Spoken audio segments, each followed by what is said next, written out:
RBNL की बात कर लेते हैं। चंदन नाम है शायद इनका, जैसा समझ में आ रहा है। आरबीएनएल में इस बार क्या रियल ब्रेकआउट हो गया है, फिर से फोमो ट्रैप है? मतलब वो जो चाल बन रही है उस पर इनको मतलब दुविधा हो रही है कि ये सही वाला ब्रेकआउट है, नई चाल सच में बन रही है, या फिर फोमो के चलते लोग जाकर के फिर से इसमें फंसेंगे। आरबीएन रेल विकास। जी। अरे भाई साहब, कौन से एंगल से आपको इसमें फोमो दिख रहा है? इसमें तो लोग पिसे हुए हैं। फोमो किधर से आ गया? अब अभी वो किस टाइम देखिए फ्रेम पे इसका। देख रहे हैं, इस पर भी हो सकता है। हाँ, नहीं, ये ऐसे किसी भी टाइम फ्रेम पे देखा जा रहा है जी, फिर वो देखने का नजरिया ठीक नहीं है। 650 का स्टॉक 300 पे है।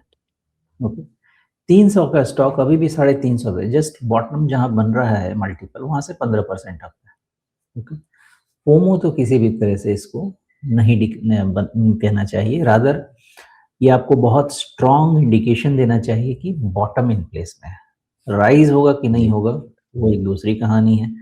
फर्स्ट असेसमेंट ये होगी कि बॉटम इन प्लेस है। बॉटम इन प्लेस है तो अभी क्लोज कहाँ लिया है? 345 का। मुझे लगता है 10-15 रुपए का, तो 15 रुपए का मार्जिन और लीजिए। 15 नहीं, 20 ले लीजिए। 365, तब हमारा एक जो हायर लो का पैटर्न है, क्या बोलते हैं उसको, लोअर हाई का जो पैटर्न है, वो क्लियर हो जाता है। वैसे हैं ऐसे इनग्रेडिएंट प्लेस में कि बॉटम इन प्लेस में है तो ये सब क्लियर हो जाता है, बट फिर भी to be on the safer side 365 के ऊपर का क्लोज होना जरूरी रहेगा। वो हो गया, फिर आपको जो आप कह रहे हैं फोमो, तब फोमो लगेगा। अभी तो सिर्फ शॉर्ट कवरिंग है, फोमो का तो कहीं सीन ही नहीं है, सिर्फ शॉर्ट कवरिंग। जी। 360 के ऊपर क्लोज होने दीजिए, फिर आपको इसमें मजा आएगा। देखिए, ब्रेकआउट के संदर्भ में ये देख रहे हैं, अगर आप ये पिछले कुछ हफ्तों की चाल देख लें तो फिर ये इसे एक ब्रेकआउट के नज़रिए से देख रहे हैं। इसीलिए मैंने कहा कि वो किस टाइम फ्रेम पे देख रहे हैं वो महत्वपूर्ण है। तो 300 की चीज़ अगर 345 पे आ गई, 15% की बढ़त हो गई है कुछ दिनों के अंदर, तो अ, अपने पर्सपेक्टिव से वो इसको ब्रेकआउट के रूप में देख रहे हैं। ठीक है, अब उनका नजरिया है, लेकिन थियोरेटिकली ऐसा वो कहा जा सकता है। मेरा टाइम फ्रेम बहुत ही छोटा है, उस केस में मतलब लेस देन 1 मंथ की ट्रेडिंग देख रहे हैं, 15 दिन की ट्रेडिंग देख रहे हैं शायद, तो उस केस से ठीक है अगर वैसा टाइम स्पैन है तो। बट ओवरऑल वैसा ब्रेकआउट वाला एनालिसिस किसी भी मूविंग एवरेज के लिए, जो चीज़ ऑलमोस्ट आधी गिर के हो गई, कम से कम 200 डीएमए, 50 डीएमए, ये सब तो ले, तब जाके फिर जी। स्ट्रेंथ बिल्डिंग शुरू हो सकती है, तब हम ब्रेकआउट की बात कर सकते हैं। बड़ी चाल के लिए 360 के ऊपर अगर निकलेगा तब 200 डे मूविंग एवरेज भी पार हो जाएगा। अगर बल्कि थोड़ा-सा और ज़्यादा एक कॉशन रख कर के ये 370 पार करने का इंतज़ार करें क्या? क्योंकि 370 भी आपका सितंबर का एक रेजिस्टेंस पॉइंट है।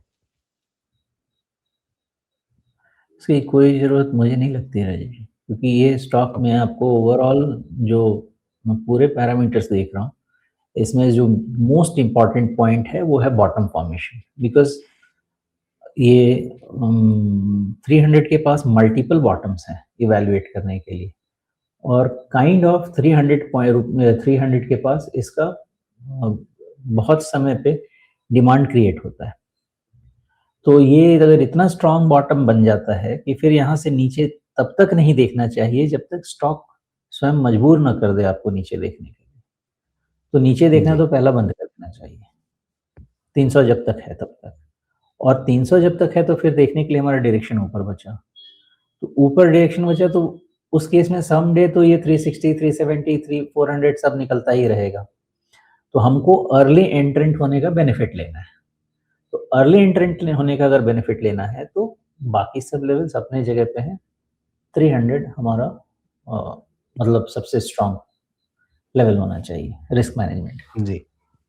लेकिन फंडामेंटली क्या अभी इस स्टॉक के पास, इस शेयर के पास ट्रिगर है? क्योंकि आप देखिए पिछले 4 साल से इसने वही 19, 20, 21 हज़ार करोड़ रुपए के आसपास की सेल्स दिखाई है और प्रॉफिटेबिलिटी भी इसकी वही मतलब ऊपर नीचे होती रही है।